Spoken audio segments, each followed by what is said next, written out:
Hello and welcome to World Mobile Bridging the Gap. My name is Jessica and today it is such a pleasure to be joined by Andrew Soper, Chief Commercial Officer at World Mobile. So Andrew, thank you so much for joining me today. Thanks for having me. Great to talk to you. I would love first to start just by covering for the World Mobile community, just your day-to-day runnings and what your role really means with World Mobile. I've been involved in World Mobile since the beginning, so really my role is supporting the senior team and the board with anything and everything. The title of Chief Commercial Officer was available, so that's what I got. And but really, my experience is running businesses and growing businesses. So I support Mickey, Alan, Charlie, Antonio with anything that is needed, and I bring my experience of over a decade of working in Tanzania, and then having grown up in Africa, Kenya, South Africa. All of that experience I just bring to the team and help guide their ideas and build processes to implement the vision that the senior guys and the rest of us are creating for the company. So maybe you can give our viewers just a little bit more context in your background before you joined World Mobile and what really led you to where you're working today. Yeah, so I actually lived with Mickey at university when I was doing my master's back in Plymouth back in the day, and we're both very entrepreneurial. We love business, we love ideas and creating things, and we actually built a telecom company, terminating minutes, together. It went well. I went to Tanzania after that to support my family business, which was voltage protection and solar power. Back in those days, every couple of years you'd have these blackouts and they would last all day, like literally 9 till 5, no power.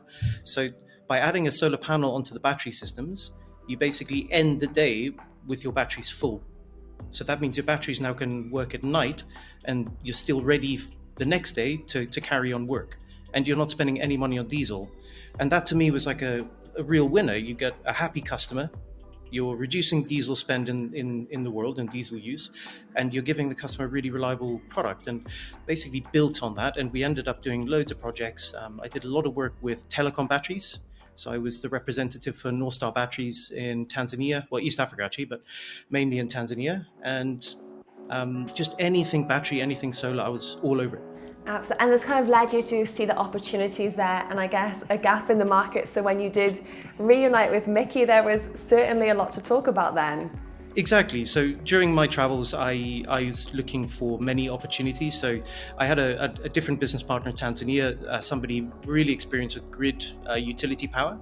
And we analyzed the entire market from mini grids, microgrids, solar home systems, battery backup, solar farms, you name it. We looked at it. And we ended up jumping in deep into the solar home system market. We'd been distributing all the products, but we found that market in general was really compelling. We worked with over 3,000 farmers doing cocoa, and on average they were living 3.5 kilometers away from the shop. They had no power. They're using candles and kerosene.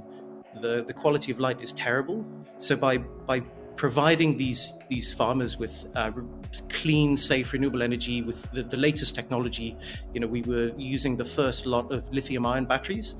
These systems are still working 6, 7, 8 years down the line. And we really solved a lot of problems. The one problem we didn't fix, or what we didn't anticipate, was although they don't have to walk to charge their phone anymore, they still have to walk to get reception. That business is still going today, even though I'm full-time World Mobile. They're still selling systems and they're still working with those cocoa farmers today. If we look at, we've discussed renewable energy, solar and green energy, how much of a significant role does that play with World Mobile today? As a company, World Mobile, we will be implementing as much green energy as we can through the network. We're also going to be implementing circularity concepts. So we already source second life batteries. So these are batteries that have been used in electric vehicles, electric buses in China. And then they're repurposed for a second life, hence the name. So they're perfect for air nodes. And then there's a potential for third life use cases as well. So they could actually become a solar home system in a farmer's house after 10 years. So we want to explore those concepts even further. The energy grid in Africa is never going to reach the last mile. In order to build a kilometer of electricity lines, imagine you're spending thousands and thousands of dollars for every 100 meters. For a customer that's going to be spending $10, $20 a year. So the utility will never connect those customers, even with political pressure, because it's just not, they're never going to get their money back. So these distributed energy generation and storage solutions are so important when it comes to connecting up, opening up this market to a new world. And it's so transformative because without the power, you can't bring the connection. Without the connection, you can't bring the goods and services to these farmers. I mean, for example, we're working with a group of farmers, over 100,000 of them. We've seen a lot of cases, people hitchhiking more than 100 kilometers for farming inputs. So what happens is they can get a lift in January. They go and buy the fertilizer, but they'd only need it in June.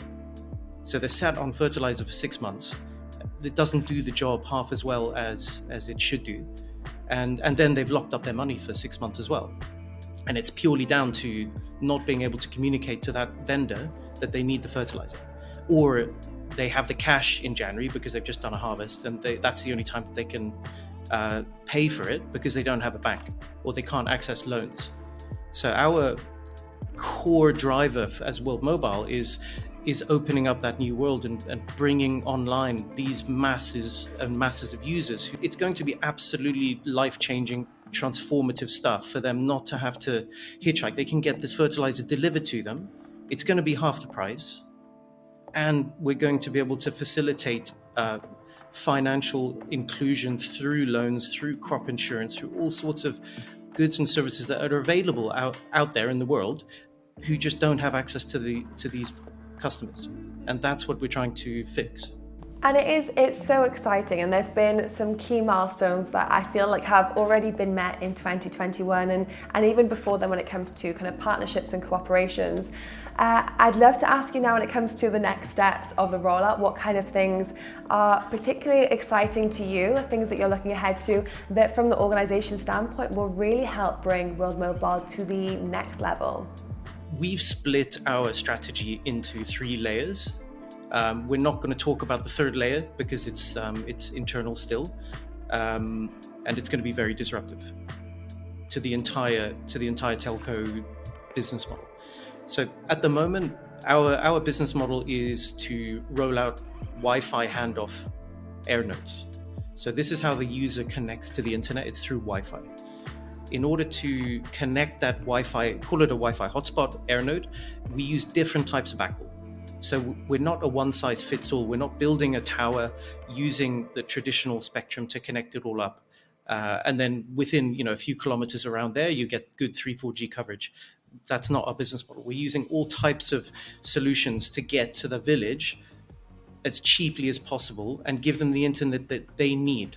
So we're not, if a village is just getting started, they don't need 200 Mbps. We give them what they need. Even if it's just enough internet to access a portal so that they can order that fertilizer and get it delivered. That's life-changing stuff. And we realize that we're not trying to roll out 5G across Africa. That's not the solution Africa needs.